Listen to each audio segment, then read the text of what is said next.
খুলনার বাজারে সবজি সরবরাহ বাড়লেও কমেনি সবজির দাম। 50 টাকার নিচে পাওয়া যাচ্ছে না অধিকাংশ সবজি। অন্যদিকে পেঁয়াজের দামও বেড়েছে 40 থেকে 50 টাকা কেজিতে। ব্যবসায়ীরা বলছেন অনেক সবজির দাম বাড়তি ছিল।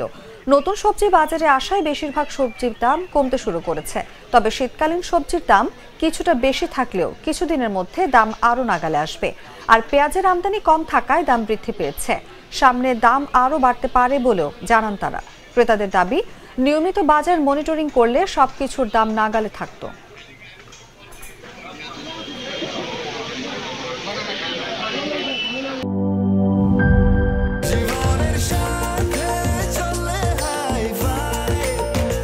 স্বাস্থ্যকর অল টাইম ফ্যামিলি কেক, সব সময় অল টাইম হেলদি লাইফ।